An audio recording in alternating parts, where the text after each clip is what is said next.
باوردی بیرے ہاتھوں میں ٹرے اٹھائے مہمانوں کو مختلف مشروبات پیش کر رہے تھے۔ ان میں عام مشروبات کے علاوہ شراب بھی فراوانی سے پیش کی جا رہی تھی۔ اخلاق حسین شاہ جیسے ایک شخص کو کسی قانون وغیرہ کی کیا پرواہ ہو سکتی تھی، بلکہ قانون خود وہاں ایس پی ضمیر حسین اور درجن بھر انسپکٹروں کی صورت میں اس حرام مشروب کو جائز اور حلال قرار دینے کی دلیل دے رہا تھا۔ مشروب پیش کرنے والا ایک بیرا ٹرے میں درجن بھرے گلاس سجائے کبیر دادا کے قریب ہوا۔ شہاب سے باتیں کرتے ہوئے کبیر دادا نے ویسکے کا گلاس اٹھا لیا۔ بیرے نے ٹرے تناوش کے سامنے بڑھائی۔ کبیر دادا کی نقل کرتے ہوئے اس نے بھی ایک گلاس اٹھا لیا، کیونکہ وہاں موجود زیادہ تر خواتین و حضرات کے ہاتھوں میں گلاس نظر آ رہے تھے، اور پھر اس سے پہلے کہ وہ گھونٹ لے پاتی، کبیر دادا بے مشکل اپنی ہنستے ہوئے روکتے ہوئے اس کی طرف جھجکتے ہوئے دھیمے لہجے میں بولا، مجھے منع کرتی اور خود شراب پینا شروع کر دی۔ میں نے سوچا کولڈ ڈرنک ہے۔ وہ اکلا گئی تھی۔ یہ کہتے ہوئے اس نے جلدی سے گلاس سامنے پڑی شیشے کی میز پر رکھ دیا۔ کبیر دادا نے ایک دوسرے بیرے کو انگلی کے اشارے سے اپنے پاس بلایا، یہ ہیں تمہارے کولڈ ڈرنک۔ اسے کہہ کر وہ شہاب کی طرف متوجہ ہو گیا۔ وہ کسیاتے ہوئے دوسرا گلاس اٹھانے لگی۔ کیا راز و نیاز ہو رہے ہیں بھائی؟ شہاب نے مزاحیہ لہجے میں پوچھا۔ کبیر دادا ہنسا، بے وقوف شراب پینے لگی تھی، خود پیتے ہو اور ہماری بھابھی کو منع کرتے ہو، یہ تو زیادتی ہے جناب۔ شہاب قصوری کی آواز اتنی اونچی ضرور تھی کہ کبیر دادا کے پہلوؤں میں بیٹھی تناوش تک پہنچ گئی تھی۔ منع تو نہیں کیا، کبیر دادا نے فوراً نفی میں سر ہلایا، صرف مطلع کیا ہے کہ محترمہ جو مشروب نوش ہونے والی ہے وہ اسے ویسکی کہتے ہیں۔ شہاب نے زوردار کہکہ لگایا۔ تناوش خفیف ہو کر نیچے دیکھنے لگی۔ اس کے چہرے پر چھائی حیا کی لالی نے کبیر دادا کے دل کو عجیب انداز میں دھڑکنے پر مجبور کر دیا تھا۔ سرخ و سفید چہرہ لال ہو کر مزید جاذب نظر ہو گیا تھا۔ اسی وقت ایک خوبصورت سی لڑکی نے قریب آ کر کبیر دادا سے مصافحہ کیا۔ کبیر صاحب چوری چوری شادی کر لی اور ہمیں جھوٹے منہ بھی دعوت نہیں دی۔ کبیر دادا نے سے ہاتھ ملا کر اس نے تناوش کی طرف ہاتھ بڑھایا۔ مسز کبیر، میں ہوں آپ کی میزبان فرحانہ اخلاق۔ تناوش نے بدلی سے اس کا ہاتھ تھام لیا۔ اس کا کبیر دادا کو ہاتھ میں لانا تناوش کو ایک آنکھ نہیں بھایا تھا۔ اسی وقت کبیر دادا بظاہر سنجیدہ لہجے میں بولا، کوئی بات نہیں، اگلی بار بلا لوں گا۔ ہائے، کیا اتنی خوبصورت دلہن حاصل کرنے کے بعد بھی آپ دوسری شادی کریں گے؟ پاس سے گزرتے ہوئے بیرے سے کولڈ ڈرنک کا گلاس اٹھاتے ہوئے اس نے شوخ لہجے میں پوچھا، مولویوں سے سنا ہے کہ ایک مرد کو 4 شادیوں کی اجازت ہے۔ اس کا مطلب ہے میں یوں ہی پریشان تھی۔ فرحانہ معنی خیز لہجے میں کھلکھلا گئی۔ غصے سے کھولتی تناوش سے رہا نہیں گیا تھا۔ آپ کی پریشانی شاید اتنی آسانی سے دور نہ ہو۔ فرحانہ نے کہا، سوری مسز کبیر، آپ کو برا لگا، میں تو یوں ہی مذاق کر رہی تھی۔ کبیر دادا فرحانہ کو مخاطب ہوا، اچھا اسے ذرا ساتھ لے کر جا کر دوسروں سے تعارف وغیرہ ہی کروا دو، یہاں بیٹھی بور ہوتی رہے گی۔ کیوں نہیں؟ وہ خوش دلی سے بولی، چلیں مسز کبیر۔ اسے دوسری عورتوں کا سامنا کرنا مشکل لگ رہا تھا۔ اس نے میں یہیں ٹھیک ہوں کہہ کر جان چھڑانا چاہی۔ ہر وقت ضد نہیں کرتے۔ کبیر دادا نے اسے سمجھانے کے انداز میں مخاطب کیا، مگر اس کے لہجے میں شامل حکم تناوش کو واضح طور پر محسوس ہوا تھا۔ منہ سے کچھ کہے بنا وہ ہونٹ مینچتے ہوئے فرحانہ کے ساتھ چل پڑی۔ کبیر دادا سے تھوڑا دور ہٹتے ہی فرحانہ طنزیہ لہجے میں بولی، ویسے کوئی ڈھنگ کے کپڑے ہی پہن لینا تھے، جھونپڑی سے نکل کر آ گئی ہو تو پرانے کپڑے وغیرہ بھی وہیں چھوڑ آنا تھے۔ تناوش بغیر لگی لپٹی رکھے بولی، کپڑوں کا مقصد تن ڈھانپنا ہوتا ہے، اور یقیناً میرا لباس آپ کے پہناوے سے زیادہ اس مقصد کو پورا پر اتر رہا ہے۔ فرحانہ نے استہزائیہ انداز میں کہا، ایسے کپڑوں والوں کے خیال بھی ایسے ہی ہوں گے۔ بالکل، مجھے بھی آپ کے لباس سے آپ کے عمدہ خیالات کی جھلک نظر آ رہی ہے۔ تناوش نے اس کے نیم عریاں لباس کو تضحیک کا نشانہ بنایا۔ تمہیں شاید کبیر علی خان سے شادی کا زعم ہے محترمہ، یہ 2 دن کی عیاشی ہے، کبیر جیسے مرد کسی ایک عورت پر قانع نہیں رہتے۔ فرحانہ آپ سے تم پر آ گئی تھی، یہ میرا درد سر ہے، تجھے دبلا ہونے کی ضرورت نہیں۔ تناوش تم سے بھی نچلے درجے پر آ گئی۔ فرحانہ نے اسے گھور کر دیکھا، مگر تناوش اسے خاطر میں لائے بغیر ایک قریبی صوفے پر بیٹھتے ہوئے بولی، شکریہ، میں کچھ دیر یہاں بیٹھنا پسند کروں گی۔ کبیر صاحب نے کہا ہے کہ معزز خواتین سے تمہارا تعارف کروا دوں۔ اس نے لفظ معزز پر اس طرح زور دیا گیا تناوش کی کوئی عزت نہ ہو۔ اپنے تئیں اس نے تناوش کی توہین کرنے کی کوشش کی تھی، مگر وہ اسے جانتی نہیں تھی۔ وہ بے پرواہی سے بولی، تو منع کس نے کیا ہے؟ کرواؤ نا تعارف، جس سے ملوانا ہے اسے یہیں بلوا لو۔ اب کبیر دادا کی بیوی دوسری عورتوں کے پیچھے تو نہیں پھر سکتی۔ فرحانہ قہر آلود نظروں سے اسے گھورنے لگی۔ وہ بے نیازی سے ٹانگ پر ٹانگ چڑھائے کبیر دادا کی طرف متوجہ ہوئی۔ وہ شہاب قصوری کے ساتھ کسی خاص بحث میں مشغول تھا۔ تناوش کے اٹھنے کے بعد پاشا اور کاشف بھی ان کے قریب آ بیٹھ گئے تھے۔ تناوش ان میں سے نہ تو کسی مرد کو جانتی تھی نہ عورت کو۔ اچانک اس کے موبائل فون کی گھنٹی بجنے لگی۔ اس کے چہرے پر حیرت نمودار ہوئی۔ نہ جانے اس وقت کس کی کال تھی۔ سستا سا موبائل فون نکال کر اس نے سکرین پر نگاہ دوڑاتے ہوئے کال وصول کرنے لگی۔ السلام علیکم ماں جی۔ وعلیکم السلام، کیسی ہو بیٹی؟ بشریٰ خاتون نے بشاشت سے پوچھا۔ ٹھیک ہوں ماں جی، خیریت تو تھی؟ ہاں خیریت تھی، صبح سے تمہاری کال کا انتظار کر رہی تھی، پھر رہا نہ گیا اور خود سے رابطہ کرنا پڑا۔ خاموش کھڑی فرحانہ پر ناگواری بھری نگاہ ڈالتے ہوئے کہنے لگی، پڑھائی میں مصروف تھی ماں جی، اس لیے رابطہ نہ کر سکی، اس وقت بھی ایک قریب میں ہوں، کل انشاءاللہ بات ہوگی۔ ٹھیک ہے بیٹی، خدا حافظ۔ بشریٰ نے رابطہ منقطع کر دیا۔ تناوش کے بات ختم کرتے ہی وہ طنزیہ لہجے میں بولی، کافی جدید اور خوبصورت سیل فون رکھا ہوا ہے، داد دینی پڑے گی تمہاری پسند کی۔ یہ کہہ کر وہ چل دی۔ تناوش کا جواب سننے کی زحمت اس نے نہیں کی تھی۔ لمحہ بھر بعد وہ خواتین کے جھرمٹ میں کبیر دادا کے دلہن کے لباس، موبائل فون اور بد اخلاقی کا مذاق اڑا رہی تھی۔ وہاں موجود خواتین کی زیادہ تر تعداد اونچے طبقے سے تعلق رکھتی تھی، اور اگر کوئی متوسط خاندان کی تھی بھی تو اب اس طبقے میں رچ بس کر انہی جیسی ہو گئی تھی۔ ایسی خواتین کا پسندیدہ مشغلہ غریب لڑکیوں کے طرز زندگی کا مذاق اڑانا ہی ہوتا ہے۔ نسیم بیگم نے پوچھا، آپ یہ دیکھنے کے لیے اس کے پاس گئی تھیں؟ وہ ایک جج کی بیوی تھی، لیکن جس طرح کے زیورات سے لدی پھنتی تھی، اس سے زیور سیشن کورٹ کا جج کم از کم اپنی تنخواہ سے بنا کر نہیں دے سکتا تھا۔ یوں بھی جس تقریب میں وہ جج صاحب مدعو تھے، وہاں اس کی آمد ہی اس کے کردار کا تعین کرنے کے لیے کافی تھی۔ میں تو یہ سوچ کر گئی تھی کہ کبیر علی خان اپنی دلہن کو ناز نخروں سے رکھا ہوگا، مگر اس بیچاری کی حالت دیکھ کر ترس آنے لگا ہے۔ فرحانہ نے منہ بنایا۔ نشاد افریدی کی چہیتی بیگم نغمانہ بے باکی سے بولی، اب بھی حسرت بھری نظروں سے کبیر صاحب کو گھور رہی ہے، شاید اسی کے پاس جا کر بیٹھنے کو دل کر رہا ہے بیچاری کا، لیکن بے وقوف یہ نہیں جانتی کبیر خان جیسے آدمی کے پاس ایسی لڑکیوں کے لیے صرف بستر پر لیٹتے وقت چند لمحات ہوتے ہیں۔ اس کی بات پر تمام کھلکھلا کر ہنس پڑی تھیں۔ سنا ہے کسی گنڈے کی منظور نظر تھی، جیسے کبیر علی خان نے اپنے اثر و رسوخ سے مروایا اور اس کی خوبصورتی دیکھتے ہوئے چند دنوں کے لیے گھر لے آیا۔ اب یہ بیچاری خود کو کبیر دادا کی سچ مچ کی بیوی سمجھتے ہوئے ہے۔ یہ راز اشکار کرنے والی شیر خان کی بیوی سمینہ تھی۔ ایسا کہتے ہوئے اسے یہ بھول گیا تھا کہ خود اس کی شادی شیر خان سے کس طرح ہوئی تھی۔ ایس پی ضمیر حسین کی بیوی سلطانہ بولی، ہاں میں نے بھی کچھ ایسا ہی سنا ہے کہ کبیر خان نے اسے رکھیل بنا کر گھر رکھا ہوا ہے، اور اس کی وجہ سے کوئی بڑا جھگڑا بھی متوقع ہے۔ اس ڈرائن کی وجہ سے شاہ صاحب کے 2 آدمی بھی کبیر خان کے ہاتھوں قتل ہوئے ہیں۔ بظاہر تمام گھریلو خواتین دکھائی دے رہی تھیں، مگر ان کی باتوں سے صاف معلوم ہو رہا تھا کہ وہ اپنے شوہروں وغیرہ کی اصلیت سے اچھی طرح واقف ہیں۔ کبیر دادا کو کبیر علی خان کہنے کا یہ مطلب یہ نہیں تھا کہ وہ اس کے دادا ہونے سے ناواقف تھیں۔ نغمہ نے ناک منہ چڑھاتے ہوئے کہا، ویسے اس میں ایسی کون سی بات ہے کہ کبیر خان جیسے پرکشش اور خوبصورت مرد نے اس کے لیے قتل تک کر ڈالا؟ مردوں کی کوئی کل بھی سیدھی نہیں ہوتی، آ گیا ہوگا دل، حالانکہ اس سے کئی گنا خوبصورت اور دلکش خواتین سے اس کا روزانہ واسطہ رہتا ہوگا۔ فرحانہ کا ڈھکا چھپا اشارہ اپنی جانب تھا۔ شاید کم عمری اچھی لگی ہوگی۔ رخسانہ نے لقمہ دیا، وہ شہاب قصور کی بیٹی تھی، اتنی بھی بچی نہیں ہے، مجھ سے 2 سال چھوٹی ہی ہوگی۔ سمینہ نے عورتوں کی ازلی فطرت کا اظہار کیا، وہ کسی دوسری عورت کو کم عمر نہیں سمجھ سکتی۔ اس کے بغل میں کھڑی فصیح الدین کی بیوی کرن نے پوچھا، ویسے آپ نے ماسٹر کیا ہوا ہے نا؟ ہاں، اس نے فخری انداز میں سر ہلایا۔ اور اس کے بعد آپ کی شادی کو بھی غالباً 5واں سال ہے؟ ہاں، قریباً اسی طرح ہی ہے، سمینہ نے حیرانی بھرے لہجے میں جواب دیا۔ کرن نے تناوش کی جانب ہاتھ کا اشارہ کرتے ہوئے کہا، وہ 2nd ایئر کی طالبہ ہے۔ تو کیا اب میری بلا سے 5ویں میں پڑھتی ہو؟ یوں اس کی کم عمری تو نہیں ہو جائے گی نا؟ غریب و غربا ویسے بھی دیر سے اسکول جانا شروع کرتے ہیں۔ سمینہ اپنی بات سے پیچھے ہٹنے پر تیار نہیں تھی۔ آپ کو بڑی ہمدردی ہو رہی ہے، فرحانہ خفگی بھرے لہجے میں کرن کو مخاطب ہوئی۔ کرن نے مسکراتے ہوئے کہا، بھاڑ میں جائے وہ، میں تو بس سمینہ آپی کو چھیڑ رہی تھی۔ سمینہ اور اس میں کافی گہری دوستی تھی۔ کیوں نہ اس کے پاس جا کر تھوڑی گپ شپ کی جائے، رخسانہ نے مشورہ دیا۔ باقیوں کے ہاں نہ کرنے سے پہلے اخلاق حسین شاہ کی بلند آواز گونجی، خواتین و حضرات، کھانا لگ چکا ہے، آپ مزید گپ شپ کھانا کھاتے ہوئے بھی کر سکتے ہیں۔ تمام مسکراتے ہوئے یوں شکل کی لگی ہوئی کھانے کی میزوں کی طرف بڑھ گئے، جہاں انواع و اقسام کے کھانے سجے تھے۔ کبیر دادا، پاشا، کاشف اور شہاب قصوری سمیت میں کھانے کی میز کی طرف بڑھا۔ اسی وقت اس کی نظریں تناوش کی متلاشی ہوئیں۔ شہاب پارٹی سے گپ شپ کرتے ہوئے بھی وہ اپنے چہرے پر تناوش کی نظروں کی تپش محسوس کرتا رہا تھا۔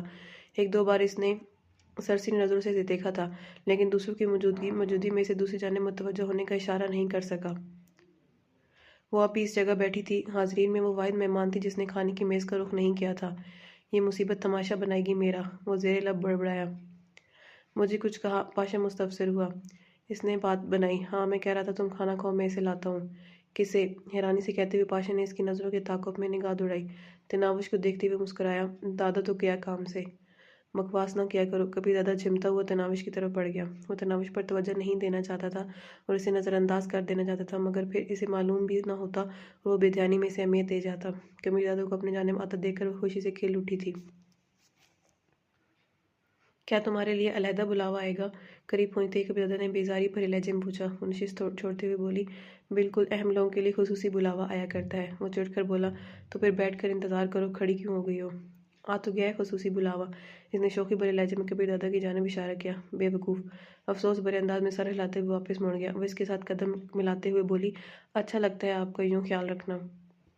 خیال نہیں رکھ رہا، خود کو تماشا بننے سے بچانے کی تگ و دو میں ہوں۔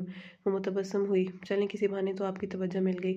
وہ کھانے کی میز کے قریب پہنچ چکے تھے۔ ایک خالی پلیٹ اٹھا کر تناوش کے حوالے کرتے ہوئے اس نے دوسری پلیٹ اپنے لیے سیدھی کر کے اپنا پسندیدہ پکوان ڈالنے لگا۔ تناوش نے بھی اس کی تکلیف میں پلیٹ میں تھوڑے سے چاول ڈالے اور بیٹھنے کے لیے کرسی وغیرہ کو دیکھنے لگی۔ وہ ابھی تک جدید طریقہ تہذیب سے ناواقف تھی۔ یورپ کی نکالی میں اب اونچے طبقے میں بھی کھڑے ہو کر اور چڑھ کر کھانے کا رواج پھیل گیا تھا۔ جیسے جانوروں کے آگے چارہ پھینکا جائے تو بیٹھا ہوا جانور بھی کھڑا ہو جاتا ہے، کیونکہ اللہ پاک نے اسے کھڑے ہو کر کھانے کا مطلب کیا ہے، جبکہ انسان تو اشرف المخلوقات ہے اور اس کی تربیت کے لیے اللہ کریم نے انبیاء کو مبعوث فرمایا، مگر آج کے لبرل اور دین بیزار طبقے کو انبیاء کی نہیں یورپ کی تقلید پر خوشی ملتی ہے۔ تناوش چونکہ کھانے کے آداب سے واقف تھی، اس لیے بیٹھ کر کھانے لگی۔ اس وقت کبیر دادا کو چند خواتین نے گھیرا ہوا تھا۔ وہ اسے شادی کی مبارکباد دے رہی تھیں۔ بیچاری کو اونچے طبقے کے آداب ہی معلوم نہیں ہیں۔ اسے بیٹھا دیکھ کر فرحانہ پاس کھڑی رخسانہ کو مخاطب ہوئی تھی۔ رخسانہ نے جواب دیا، یہ تو کبیر صاحب کی غلطی ہے نا؟ خیر، غلطی تو نہیں کہہ سکتے، فرحانہ نے کہہ کر لگایا۔ اس دیہاتن کو اس نے ہمیشہ تو ساتھ نہیں رکھنا نا، چند دن مستفید ہو کر دفعہ دور کر دے گا۔ رخسانہ نے معنی خیز لہجے میں پوچھا، ویسے آپ کو وہ اتنی بری کیوں لگتی ہے؟ فرحانہ دانت پیستے ہوئے بولی، کیونکہ وہ ہے ہی بری، اور رخسانہ کہہ کر لگا کر ہنس پڑی۔ کھانے کے بعد بھی تقریب جاری رہی۔ اخلاق حسین نے ایک مشہور غزل خواں کو بلایا ہوا تھا۔ کھانے کے اختتام پر ملازموں نے برتن سمیٹ کر تمام میزوں کو ایک دوسرے سے جوڑ کر سٹیج بنایا اور اس پر قالین بچھا کر گلوکار کے بیٹھنے کی جگہ بنانے لگے۔ مہمان خوش گپیوں میں مشغول تھے۔ جگہ بنتے ہی موسیقار اپنی آواز کا جادو جگانے لگا۔ تناوش کو وہاں خواہ مخواہ بوریت محسوس ہونے لگی۔ کبیر دادا اس سے دور دوستوں کے درمیان میں بیٹھا تھا۔ موسیقی سنتے ہی زیادہ تر سامعین الکحل سے بھی فیضیاب ہو رہے تھے۔ ان میں کبیر دادا پیش تھا۔ اس کے ہر نئے گلاس کو تناوش شمار کر رہی تھی۔ اسے زیادہ دیر انتظار نہ کیا گیا، اس نے موبائل فون نکال کر میسج لکھنا شروع کر دیا۔ پلیز چلیں نا، میں سخت بور ہو رہی ہوں۔ یہ لکھ کر اس نے کبیر دادا کے نمبر پر بھیج دیا، مگر موسیقی کے شور میں اسے شاید میسج ٹون سنائی نہیں دی تھی، تبھی تو وہ موبائل فون کی طرف متوجہ نہیں ہوا تھا۔ لمحہ بھر انتظار کے بعد وہ اسے کال کرنے لگی۔ یقیناً اس طرح وہ موبائل فون کی طرف متوجہ ہو کر اس کا میسج پڑھ لیتا۔ اس کی ترکیب کارگر گئی۔ موبائل فون کی گھنٹی بجتے ہی وہ چونک کر جیب میں ہاتھ ڈالنے لگا۔ موبائل فون اس کے ہاتھ میں آتے ہی تناوش نے کال کاٹ دی تھی۔ سکرین پر نگاہ دوڑاتے ہی اس کی خفگی بھری نگاہیں تناوش کی جانب اٹھیں اور پھر وہ میسج پڑھنے لگا۔ اگلے ہی لمحے تناوش کو اس کی انگلیاں موبائل سکرین پر متحرک نظر آئیں۔ منٹ بھر بعد ہی میسج کا جواب پہنچ گیا تھا۔ روکا کس نے ہے؟ ڈرائیور کو ساتھ لے کر گھر چلی جاؤ۔ جواب اس کی توقع کے مطابق تھا، مگر وہ بات آنے والی نہیں تھی۔ فوراً لکھ بھیجا، گھر میں اکیلی تو یہاں سے بھی زیادہ بور ہو جاؤں گی، تو نہ جاؤ۔ اس مرتبہ اس جواب کے حصول کے لیے کال نہیں کرنا پڑی تھی۔ پلیز چلو نا، اس گائک سے تو میں خود گا لیتی ہوں، گھر جا کر جتنی چاہیں غزلیں اور گیت سن لینا۔ اس کے شوخی بھرے میسج نے کبیر دادا کے ہونٹوں پر مسکراہٹ بکھیر دی تھی۔ وہ خود موسیقی وغیرہ کا اتنا شوقین نہیں تھا، لیکن یوں بھری محفل سے اٹھ کر جانا اسے عجیب سا لگ رہا تھا، خاص کر ان دنوں جب پاشا اور اس کے دوسرے احباب بڑی سختی سے اس کے پیچھے پڑے تھے کہ وہ اپنی نئی نویلی دلہن کی وجہ سے باقی ساری دلچسپیوں سے دور ہونے لگا ہے، مگر یہ سوچ اسے زیادہ دیر نہیں روک سکی تھی۔ اس دوران تناوش کے شوخی شرارت اور محنت بھرے میسج اسے مسلسل موصول ہو رہے تھے۔ آخری میسج پڑھتے ہی وہ اپنی ہنسی روک پایا تھا۔ یقین مانو مجھے لونگ لانچی والے گانے پر رقص کرنا بھی آتا ہے، سخت نیند آ رہی ہے یار۔ دائیں پہلو میں بیٹھے کاشف راجپوت کو مخاطب ہوتے ہوئے اس نے مصنوعی جمائی بھی لی تھی۔ صاف کہیں دادا، کیا آپ جانا چاہتے ہیں؟ جواب کاشف کے بجائے بائیں جانب بیٹھے پاشا نے دیا تھا۔ تمہیں کوئی تکلیف؟ کبیر دادا نے اسے جھڑکنے میں دیر نہیں لگائی تھی۔ کیا آپ میری تکلیف دور کر سکتے ہیں؟ وہ باز آنے والا نہیں تھا۔ ہاں، کبیر دادا اطمینان سے بولا، مرنے کے بعد انسان ہر قسم کی تکلیف سے آزاد ہو جاتا ہے، اور تمہاری گردن دبانا اتنا بھی مشکل کام نہیں ہوگا۔ وہ ترکی بترکی بولا، شکریہ، آپ جا سکتے ہیں، لیکن یاد رکھیے گا کہ میسج کے ذریعے منصوبہ بندی کرنے والے آپ پہلے پریمی نہیں ہیں۔ صحیح کہا، مگر یوں دوران محفل اپنے استاد کے ہاتھوں مرنے والے یقیناً تم پہلے فرد ہوگے۔ پاشا تندی انداز میں بولا، آپ شاید گھر جا رہے تھے، بس یہ یاد رہے کہ جاتے وقت میزبان سے اجازت لینا ضروریات کے زمرے میں آتا ہے۔ کبیر دادا جانتا تھا کہ پاشا کی زبان کو اتنی آسانی سے لگام نہیں دی جا سکتی تھی۔ بھری محفل میں وہ اسے تھپڑ بھی نہیں مارنا چاہتا تھا، بس دانت پیس کر غصے کا اظہار کرتے ہوئے اٹھ گیا۔ اس کی متلاشی نظروں نے اخلاق حسین کو ڈھونڈا، جو اس وقت ایس پی ضمیر حسین اور نشاد افریدی کے درمیان بیٹھا تھا۔ قریب جا کر اس نے رسمی اجازت لی اور عظیم کو کر کے گاڑی لگانے کا کہنے لگا۔ تناوش بھی اٹھ کر اس کی جانب بڑھ گئی تھی۔ اس بات سے بے نیاز کی جانے کتنی نگاہیں سے گھور رہی تھیں۔ کچھ نگاہوں میں تمسخر، کچھ میں ہوس اور کچھ میں حسد جھلک رہا تھا۔ وہ لان سے نکل کر سیمنٹ کی پختہ روش میں آ گیا۔ اس کے پہلو میں رکتے ہوئے دل آویز انداز میں مسکرائی۔ شکریہ۔ کس لیے؟ اس نے بظاہر انجان بن کر پوچھا۔ آپ اچھی طرح جانتے ہیں۔ مسکراہٹ اس کے لبوں پر گہری ہو گئی تھی۔ وہ کڑتے ہوئے بولا، مجھے نیند آ رہی تھی اس لیے واپس جا رہا ہوں۔ سمجھی؟ شاید وہ اپنی واپسی کے فیصلے پر پچھتا رہا تھا۔ اچھی بات ہے۔ شرارتی مسکراہٹ اس کے لبوں پر رقصہ رہی۔ کم از کم میں ان وعدوں کی نجات دہی سے تو نجات پا گئی جو آپ کو گھر واپس جانے کی شرط پر غلطی سے کر بیٹھی تھی۔ کون سے وعدے؟ کبیر دادا جانتے بوجھتے انجان بن گیا تھا۔ وہ کھلکھلائی۔ وہی رقص، گیت اور اس طرح کے چھوٹے اور جھوٹے وعدے۔ کبیر دادا نے ہونٹوں پر ابھرتی مسکراہٹ کو زبردستی کی کھانسی میں چھپایا۔ اس باتونی لڑکی کو بحث و تکرار سے ہرانا مشکل تھا۔ اسی وقت ڈرائیور نے گاڑی ان کے ساتھ آ کر روک دی۔ عظیم نے نیچے اتر کر جلدی سے کبیر دادا کے لیے دروازہ کھولا۔ نہ جانے اس کے دل میں کیا سمائی کہ تناوش کو اندر بیٹھنے کا اشارہ کر کے وہ خود دوسری جانب گھوم گیا۔ اب دادا ان رنگ برنگی محفلوں سے بھی بھاگنے لگا ہے۔ کبیر دادا کی نشست چھوڑتے ہی پاشا کاشف راجپوت کو مخاطب ہوا۔ یار کیوں اپنے دوست کے پیچھے پڑے ہو؟ بری طرح پٹو گے۔ کاشف نے دھیمے لہجے میں سرزنش کی۔ یقین مانو دادا، اس خوبصورت چڑیل نے کبیر دادا کو ضائع کر دینا ہے۔ پاشا کے لہجے میں تناوش کے لیے نفرت ابل رہی تھی۔ کاشف ہنسا۔ اتنی پیاری لڑکی کو چڑیل کہہ کر تم اپنی بدبختی پر مہر ثبت کر رہے ہو۔ پاشا نے منہ بنایا۔ بات شکل و صورت کی نہیں، کردار کی ہوتی ہے۔ یہ بھی خوب کہی بھلا کیا ہے برا ہے اس کے کردار میں؟ لباس کو دیکھو، سر پر اوڑھا دوپٹہ دیکھو، حیا آلود آنکھیں دیکھو۔ اس سے بڑھ کر کیا کردار ہوگا؟ پوری محفل میں اس جیسی ایک بھی نظر آئی ہو تو بتاؤ۔ دادا آپ بھی کمال کرتے ہیں۔ اگر طوائف گھر حاجت گزار پیدا ہو جائے تو اس کا کاروبار تو ٹھپ ہو جانا ہے نا؟ گویا تم کبیر دادا کو طوائف کہہ رہے ہو۔ ہم سب اسی زمرے میں آتے ہیں۔ پیار، محبت اور عشق معشوقی کی گنجائش اپنے کاروبار میں نہیں ہے۔ کاشف نے سمجھانے کی کوشش کی۔ وہ شادی کرنے والا اکیلا نہیں ہے۔ اب تو ہم 2-3 ہی کنوارے رہ گئے ہیں۔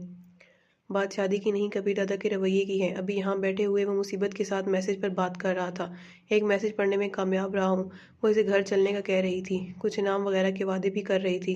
ایسے چونچلے صرف محبوب سے ہی کیے جاتے ہیں۔ میں تو تصور بھی نہیں کر سکتا کہ وہ چھوکری کبیر دادا کو یوں انگلیوں پر نچانے لگ جائے گی۔ کچھ نہیں ہوتا یار، کاشف راجپوت اسے تسلی دیتے ہوا بولا۔ چند دن کی بات ہے، غریب کو ایک خوبصورت اور پرکشش لڑکی سے لطف اندوز ہونے دو، ختم ہو جائے گی یہ محبت وغیرہ۔ کبیر دادا زیادہ دن کسی چھوکری سے نہیں بہلنے والا۔ پاشا یقین سے بولا۔ غلط فہمی ہے آپ کی۔ یہ پہلی خوبصورت اور کمالی لڑکی نہیں ہے جو کبیر دادا کی زندگی میں آئی ہو۔ پہلے بھی کئی آ چکی ہیں، مگر میں نے کبھی بھی کبیر دادا کو یوں پاگل ہوتے نہیں دیکھا۔ دادا، سچ کہوں تو مجھے دال میں ذرا بھی سفیدی نظر نہیں آ رہی۔ تم بس یوں ہی پریشان ہو رہے ہو۔ کبیر دادا کسی لڑکی کے لیے اپنا مقام اور عزت گنوانے پر تیار نہیں ہو سکتا۔ عورت ذات کی اہمیت اس کے لیے ٹیشو پیپر سے بڑھ کر نہیں ہے، اور ٹیشو پیپر استعمال ہونے کے بعد اپنی اہمیت کھو دیا کرتا ہے۔ کاشف اس کی بات کو اتنی زیادہ اہمیت دینے کے لیے تیار نہیں تھا۔ کاش ایسا ہی ہو۔ پاشا حسرت بھرے لہجے میں بولا کہ وہ کبیر دادا سے بہت زیادہ محبت کرتا تھا۔ وہ اس کا آئیڈیل تھا اور اپنے آئیڈیل کو وہ کسی صورت برباد ہوتا نہیں دیکھ سکتا تھا۔ یار یہ تو میرے اندازے سے کئی زیادہ پرکشش اور جاذب نظر ہے۔ نوشاد افریدی اخلاق حسین کو مخاطب تھا۔ اخلاق حسین نے کہا، وہ خبیث ایسے تو پاگل نہیں ہو رہا۔ اب تو اس کے قتل کی ایک اور وجہ بھی مل گئی ہے۔ نوشاد افریدی زہریلے لہجے میں بولا۔ کیا تمہیں لگتا ہے کہ ہم اسے آسانی سے ختم کر پائیں گے؟ ہمارے ساتھ صرف ایس پی ضمیر حسین ہی اس کی موت کے حق میں ہے۔ شہاب قصوری اب بھی اس کی بغل میں گھسا بیٹھا ہے۔ پاشا کے بارے میں کچھ کہنا ہی فضول ہے، اور کاشف راجپوت اس کا قریبی دوست ہے۔ 5 سربراہ اور بھی موجود ہیں، ہم انہیں اپنے ساتھ ملا سکتے ہیں۔ کم از کم کبیر دادا کی سربراہی کے حق میں تو وہ بھی نہیں ہے۔ اب بس انہیں اس بات پر قائل کرنا ہے کہ وہ کبیر دادا کے خاتمے پر راضی ہو جائیں۔ نوشاد افریدی نے اپنے منصوبہ سامنے رکھا۔ یوں بھی بات کچھ جچتی نہیں ہے۔ ایک جانب اگر ہم 8 بھی ہو جائیں، ہمارے مخالف 4 تو موجود ہوں گے، اور اس طرح ہم انہیں ختم کرنے میں کامیاب ہو بھی جائیں، تب بھی وہ ہمیں ناقابل تلافی نقصان پہنچا چکے ہوں گے۔ اخلاق حسین اس کے منصوبے کے ساتھ متفق نہیں تھا۔ یار ہم نے صرف اس خبیث کا خاتمہ کرنا ہے، اس کے بعد جھگڑا ختم کر دیں گے۔ نوشاد کے دماغ پر کبیر دادا کی موت سوار تھی۔ اخلاق حسین اندیشہ ظاہر کرتے ہوئے کہا، اگر وہ پہلے حملے میں بچ گیا تو اس کے ساتھ ہمارے خلاف کارروائی کرنے کا جواز آ جائے گا۔ اب تو وہ شمشیر دادا کی وجہ سے جھجک رہا ہے، اور تم اتنا تو جانتے ہو کہ وہ گینڈی کی طرح طاقتور اور لومڑ کی طرح پھرتیلا ہے۔ اس کے ساتھ کاشف راجپوت اور پاشا بھی بہت خطرناک ہے۔ ہمارے گینگ میں ایسا کوئی نہیں ہے جو ان میں سے کسی کا مقابل آ سکے۔ ایک فصیح الدین لڑائی بڑھائی جانتا ہے، مگر اتنا اچھا لڑکا وہ بھی نہیں کہ کبیر دادا کے سامنے ٹھہر سکے۔ نوشاد افریدی بھی پھیکی مسکراہٹ سے بولا، اس کا مطلب وہی شمشیر دادا کو بلانے والا فیصلہ ہی درست ہے۔ اس کے علاوہ چارہ بھی کوئی نہیں ہے۔ اخلاق حسین نے اس بات میں سر ہلایا۔ اسی وقت انہیں کبیر دادا اپنی جانب آتے دکھائی دیا۔ نوشاد افریدی نے کہنی سے ٹھوکا دیتے ہوئے اسے کبیر دادا کی طرف متوجہ کیا۔ اخلاق حسین نے سنبھلتے ہوئے چہرے پر منافقانہ مسکراہٹ سجا لی تھی۔ قریب آتے ہی کبیر دادا نے کہا، شاہ جی بہت شکریہ، اب اجازت چاہوں گا، اتنا اچھا کھانے کے بعد نیند آنے لگی ہے۔ نیند آ رہی ہے یا ہماری بھابھی کی یاد ستا رہی ہے؟ اس کے کان سے منہ سے لگاتے ہوئے اخلاق حسین نے مزاحی انداز اپنایا۔ دونوں سمجھ لو، کبیر دادا اسی کے انداز میں بولا تھا۔ اخلاق حسین نے زبردستی کا کہکا ہونٹوں پر سجاتے ہوئے رسمی لہجے میں کہا، تشریف آوری کا شکریہ، آپ کی وجہ سے ہماری روکی پھیکی تقریب میں جان پڑ گئی ہے۔ کبیر دادا اس سے مصافحہ کر کے واپس مڑ گیا۔ نوشاد کے ساتھ مخاطب ہونے کی کوشش اس نے نہیں کی تھی۔ اخلاق حسین کی کبیر دادا کے پیچھے جاتی ہوئی تناوش کو ہونسناک نظروں سے گھورتے ہوئے بولا، ایسی لڑکی کو کسی کو کہاں محفل موسیقی سے لطف اندوز ہونے دے سکتی ہے؟ نوشاد ہونٹوں پر زبان پھیرتا ہوا بولا، کیا معلوم چند دنوں تک اس خبیث کا دل بھر جائے اور اسے واپس بھیج دے۔ اخلاق حسین نے ارادہ ظاہر کیا، چند دن کیا، میں چند ماہ بھی صبر کر سکتا ہوں، مگر ایسا لگتا نہیں ہے کہ یہ دیو اس پری کو چھوڑنے پر آمادہ ہو جائے گا۔ تو پھر شمشیر دادا والی تجویز پر عمل کرتے ہیں۔ اس خبیث کی 2-3 غلطیاں تو ہم نے ڈھونڈ رکھی ہیں، جس کے پاس ہمارے گواہ بھی موجود ہیں۔ اس سے 1-2 غلطیاں اور کروا کر شمشیر دادا کی منت کر لیتے ہیں، امید ہے چند دنوں کے لیے وہ یہاں آنے کی زحمت گوارا کر لے گا۔ اخلاق بولا، یاد رہے یہ خبیث اس کا چہیتا شاگرد رہ چکا ہے۔ اس کی رکھیل کو دیکھتے ہی شمشیر دادا استادی شاگردی بھول جائے گا، اور جہاں تک میرا اندازہ ہے کبیر اس لڑکی کو شمشیر دادا کی جھولی میں ڈالنے پر آمادہ نہیں ہوگا۔ اخلاق افسوس بھرے انداز میں سر ہلاتے ہوئے بولا، بات تو پھر وہیں پہنچی کہ کیا کہتے ہیں، آسمان سے گرا کھجور میں اٹکا۔ اگر یہ بلبل شمشیر دادا کے ہتھے چڑھ گئی تو ہمیں کیا ملے گا؟ اس نے کون سا ہمیشہ پاس رکھنا ہے، 1-2 دن میں چھوڑ دے گا، پھر ہماری باری۔ نشاد نے اسے تسلی دیتے ہوئے کہا، اور یہ بھی تو سوچو نا، ہمارا مقصد تو اس لڑکی سے اور کبیر سے بدلہ لینا ہے نا۔ اگر شمشیر دادا نے اس کی جان بخشی کر بھی دی تب بھی کبیر دادا دوبارہ سر اٹھانے کے قابل نہیں رہے گا۔ بدلہ لینے والی بات اس لڑکی کو دیکھنے سے پہلے تک تھی، اب تو کمبخت پر دل آ گیا ہے۔ اخلاق حسین دل پر ہاتھ رکھتے ہوئے اشکانہ انداز میں بولا۔ نوشاد کہکا لگا کر ہنس پڑا تھا۔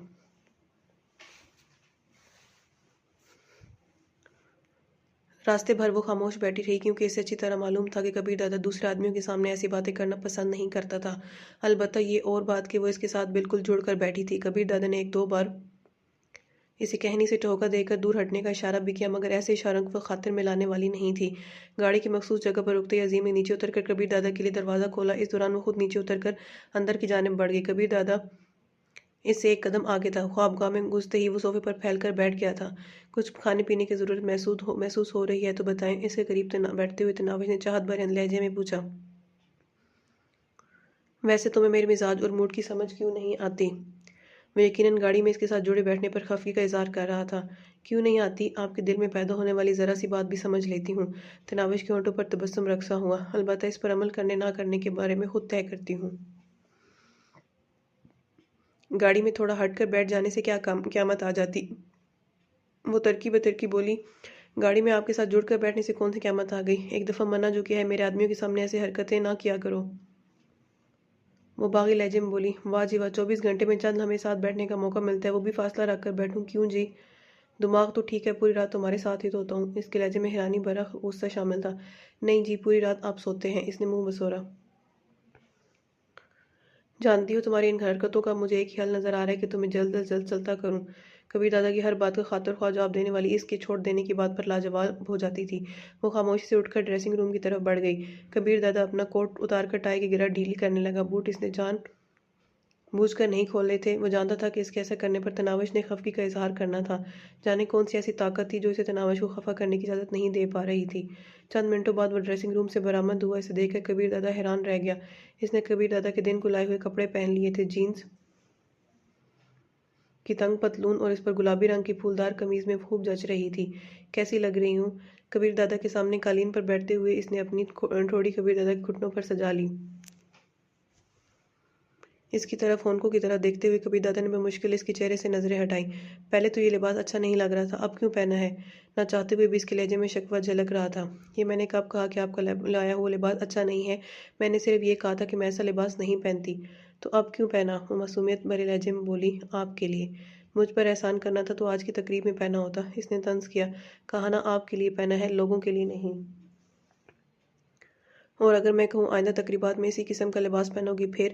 وہ وارفردگی سے بولی، میں صرف آپ کے لیے سجنا سنورنا چاہتی ہوں، آپ کے لیے ہنسنا مسکرانا چاہتی ہوں، آپ پر اپنی خدمت نچھاور کرنا چاہتی ہوں۔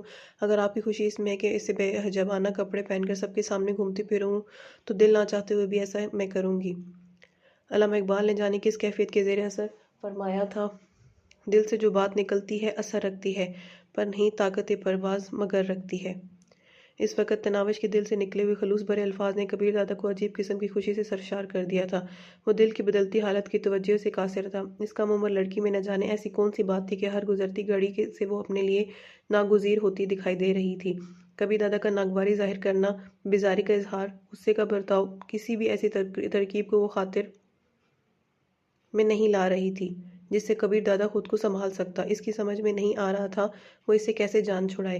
3 دن پہلے ہی وہ اس کی زندگی میں زبردستی شامل ہوئی اور اب اس کے ساتھ گزارے دن صدیوں پر محیط نظر آنے لگے تھے۔ وہ کبیر دادا سے 16 سال چھوٹی تھی، لیکن کسی بڑی اماں کی طرح اسے انگلیوں پر نچا رہی تھی۔ وہ پختہ ارادہ کرتا کہ اب اس کی کوئی بات نہیں مانے گا، مگر وہ منوا لیتی۔ وہ سوچتا اسے طلاق دے کر گھر بھیج دے اور اخلاق حسین پارٹی سے بچانے کے لیے اسے کسی اور جگہ پر روپوش کرا دے گا، مگر اسے گھر بھیجنے کی جرأت اپنے اندر مفقود پاتا۔ خود پر جبر کر کے اسے جھڑکتا، مگر ہر آن اس کی شرارتوں اور شوخیوں کا متمنی رہتا۔ اس کی خدمت گزاری کبیر دادا کو اپنی اہمیت کا احساس دلاتی۔ اس کا حکم ماننے والے، اس کا کام کرنے درجنوں موجود تھے، مگر جس طرح خوشی سے وہ اس کی خدمتیں بجا لاتی ایسا تو اس نے خواب میں بھی نہیں سوچا تھا۔ اس کی خوبصورتی اور جسمانی کشش کی وجہ سے وہ اس کی بات ماننے پر راضی ہوا تھا، یہ سوچتے ہوئے کہ 2 دن کی عیاشی کے بعد کوئی دے دلا کر اسے رخصت کر دے گا، مگر شاید وہ جانے کے لیے نہیں، ساتھ لے جانے کے لیے آئی تھی۔ گھر سے باہر جاتے ہی واپس آنے کی گھڑیاں گننا شروع کر دیتا۔ پاشا اس کا چہیتا اور مخلص شاگرد تھا۔ آج تک اس نے پاشا کی کوئی بات نہیں ٹالی تھی، مگر تناوش کے معاملے میں وہ اس کے مشورے پر بھی عمل نہیں کر پایا تھا۔ کپڑے تبدیل کر لوں، اس کے اظہار محبت پر کوشش کے باوجود کوئی طنزیہ فکرہ یا بیزاری کا اظہار نہیں کر سکا تھا۔ ٹھیک ہے۔ وہ خوش دلی سے اس کے جوتے کھولنے لگی۔ جوتوں کو ریک میں رکھ کر اس نے ہوائی چپل اٹھا کر اس کے پاؤں کے قریب رکھ دیے اور پھر کبیر دادا سے پہلے ڈریسنگ روم میں گھس کر اس کے لیے شب باشی کا لباس نکالنے لگی۔ لباس تبدیل کر کے وہ بستر کے قریب آیا، وہ بھی اس کے اتارے ہوئے کپڑے سمیٹ کر اس کے پاس آ گئی تھی۔ میری بوتل تو لے آؤ، اسے بیٹھتے ہوئے دیکھ کر کبیر دادا نے یاد دہانی کرائی۔ کون سی بوتل؟ اس نے شرارت بھری حیرانی سے پوچھا۔ اب تھپڑ نہ کھا لینا، 2-3 بوتلوں سے ایک بوتل پر آ گیا ہوں اور تمہیں معلوم نہیں کون سی بوتل؟ اسے سچ مچ غصہ آ گیا تھا۔ وہ حتمی لہجے میں بولی، میں نے ناپے ہیں، ایک بوتل میں 6 گلاس گندا مشروب ہوتا ہے اور آج تقریب میں آپ نے 7 گلاس پیے تھے، اس لحاظ سے کل جو بوتل ملے گی اس میں بھی 1 گلاس مشروب کم ہوگا۔ وہ جھلاتے ہوئے بولا، لاتوں کے بھوت باتوں سے نہیں مانا کرتے، مجھے مارو گے، ترس نہیں آئے گا؟ معصومیت بھرے لہجے میں کہتے ہوئے اس نے کبیر دادا کے شانے پر سر ٹکا دیا۔ تمہاری حرکتیں ترس کھانے دیتی ہیں۔ کوئی اچھا مشروب ہے تو ہے نہیں کہ دھڑ دھڑ معدے میں ڈھیلتے جاؤ۔ تمہیں کس نے میرا مسئلہ بنایا ہے؟ جاؤ جو کہا ہے کرو۔ نکاح کے دوران قبول ہے کہنے کا مطلب ہوتا ہے کہ دوسروں کی ذمہ داریوں کو قبول کرنا، اور ذمہ داریوں میں پہلا درجہ ہی اپنے شریک حیات کی صحت اور ضروریات کا خیال رکھنا ہوتا ہے۔ کبیر دادا دھڑا، بکواس بند کرو اور جو کہا ہے کرو۔ وہ منہ بسورتے ہوئے بولی، ہمیشہ دعا مانگا کرتی تھی کہ یا اللہ مجھے جو بھی شوہر ملے وہ مجھے خوب ڈانٹے، لیکن اس کے ساتھ میری ہر بات بھی مانے۔ لگتا ہے اللہ میاں نے آدھی دعا ہی قبول فرمائی ہے۔ کبیر دادا کی سمجھ میں نہیں آ رہا تھا کہ اس ہٹ درم کا کیا کرے۔ تم نے بوتل لانا ہے یا میں الماری ہی توڑ دوں؟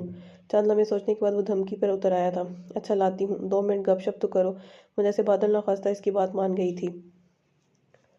گپ شپ بھی ہوتی رہے گی۔ اس کی ہاں پر کبیر دادا کے تنے ہوئے اعصاب ڈھیلے پڑنے لگے، مگر یہ اس کی بھول تھی۔ تناوش اس کے لیے شراب کی بوتل لائے گی۔ اچھا آپ لیٹے تو صحیح، میں اپنا ایک وعدہ ہی پورا کر دوں۔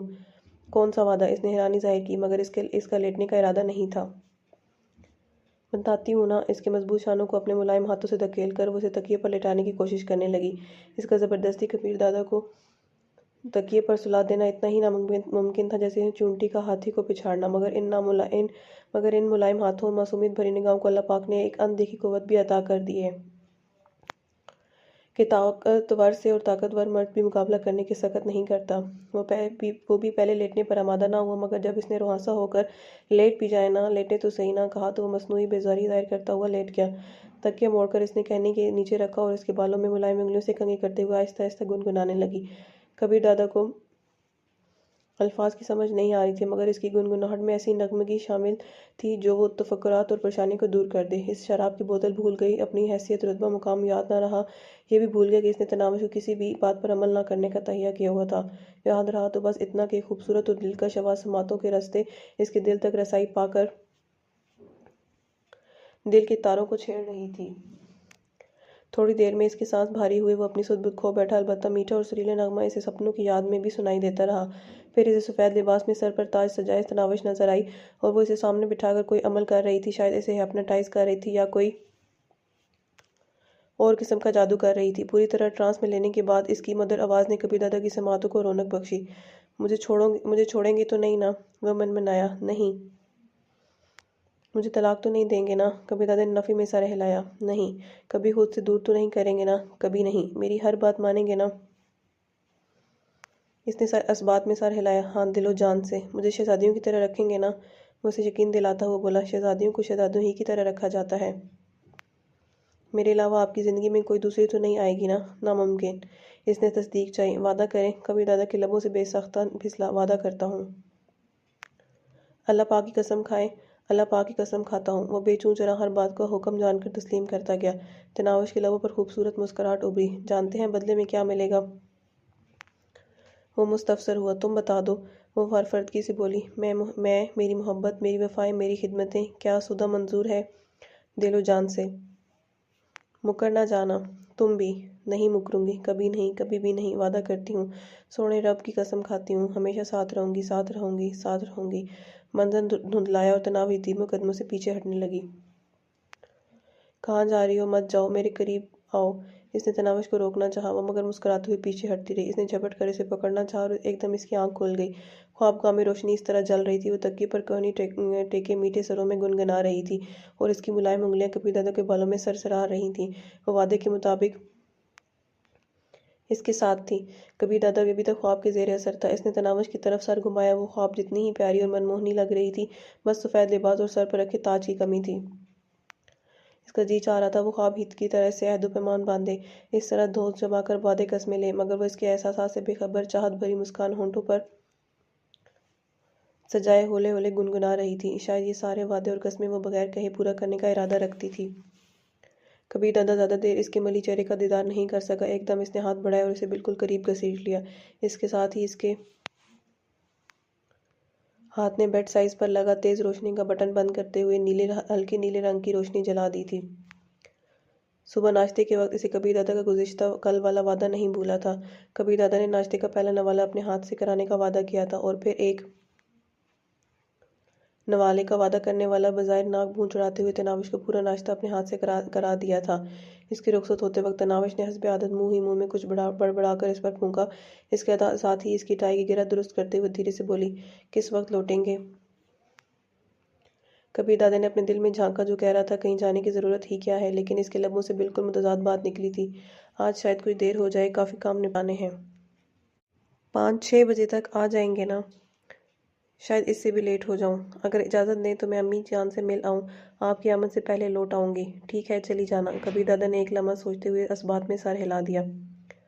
آپ کس وقت لوٹیں گے تاکہ میں اس کے مطابق وہاں وقت گزار سکوں؟ کیوں، میری آمد کے وقت تمہارا گھر میں ہونا ضروری ہے؟ اس نے ناگواری ظاہر کی۔ ہاں، تھکا ہوا شوہر گھر آئے تو بیوی کو استقبال اور اس کی خدمت کے لیے گھر میں موجود ہونا چاہیے۔ بے ساختہ کبیر دادا کے لبوں سے پھسلا۔ کیا ساری بیویاں ایسی ہی ہوتی ہیں؟ پتہ نہیں، تناوش نے نفی میں سر ہلایا، مگر محبت کرنے والی ایسی ہی ہوتی ہیں۔ اب جاؤں؟ کبیر دادا نے اسے اور کچھ نہیں کہہ پایا تھا۔ وہ اداسی بھری لہجے میں بولی۔ اس بات کا جواب میں کبھی اس بات میں نہیں دے سکتی۔ بے وقوف۔ سر جھٹکتے ہوئے دروازے کی طرف مڑا، مگر دروازے کے قریب رکتے ہی پیچھے مڑا جیسے کوئی بات یاد آ گئی ہو۔ کس وقت؟ عظیم کو ساتھ لے جا کر اپنے لیے شاپنگ کر لینا، کوئی ڈھنگ کا موبائل بھی خرید لینا۔ کل کچھ لڑکیاں تمہارا مذاق اڑانے کی کوشش کر رہی تھیں، مجھ تک بھی تمہارے لباس اور موبائل فون وغیرہ کی بات پہنچائی گئی۔ وہ شوخی سے بولی، جس دن آپ ساتھ لے کر جا کر شاپنگ کرائیں گے چلی جاؤں گی۔ صاف کہو شاپنگ نہیں کرنا چاہتی ہو۔ کبیر دادا نے منہ بناتے ہوئے کہا، میں نے کب بھی اپنے لیے شاپنگ نہیں کی، تو میں نے کب کہا شاپنگ پر جانے کے لیے مری جا رہی ہوں؟ تو نہ جاؤ۔ کندھے اچکاتے ہوئے وہ باہر نکل گیا۔ گاڑی میں بیٹھتے ہوئے اس نے پختہ ارادہ ڈرائنگ روم کے دروازے کی طرف نہیں دیکھے گا، مگر داخلی دروازے کے قریب پہنچتے ہوئے بے اختیار اس کی گردن پیچھے گھوم گئی۔ وہ دروازے کی چوکھٹ سے ٹیک لگائے اس کی طرف متوجہ تھی، اور پھر گاڑی کے باہر نکلنے تک وہ اسی کی طرف متوجہ رہا۔ وہ اپنے افعال اور ارادوں پر اختیار کھوتا جا رہا تھا۔ تناوش کے خلاف اس کی کوئی منصوبہ بندی کامیاب نہیں ہو پا رہی تھی۔ کچھ جو کرتا ہوں مگر اور ہی کچھ ہوتا ہے۔ کیا یہ سچ ہے کہ محبت میں یہی ہوتا ہے؟ کبیر دادا کے جاتے ہی وہ رات خالہ کو آوازیں دینے لگی۔ جی بیٹی۔ وہ گھر کی صفائی کو جڑی تھی، ایک کونے سے نمودار ہوتے ہوئے مستفسر ہوئی۔ خالہ ڈرائیور کو کہیں گاڑی تو لگا دے، گھر تک جانا ہے۔ ٹھیک ہے بیٹی، خوش دلی سے کہتے ہوئے وہ باہر کی طرف بڑھ گئی۔ تھوڑی دیر بعد وہ گھر کے سامنے اترتے ہوئے ڈرائیور کو واپسی کا وقت بتا رہی تھی۔ ٹھیک ہے بیگم صاحبہ، کہتے ہوئے ادھیڑ عمر الہی بخش نے کار واپس موڑ لی۔ ماں اسے گھر کے صحن میں جھاڑو دیتے نظر آئی تھی۔ ارے میری شہزادی آئی ہے۔ وہ جھاڑو پھینک کر اس کی طرف لپکی۔ کیسی ہیں امی جان؟ وہ اس کی شفقت بھرے آغوش میں سماتے ہوئے آسودگی سے بولی۔ میری شہزادی کیسی ہے؟ ماتھا چومتے ہوئے اس کے ساتھ لیے کمرے کی طرف بڑھ گئی۔ وہ چہکی، آپ کو کیسی لگ رہی ہوں؟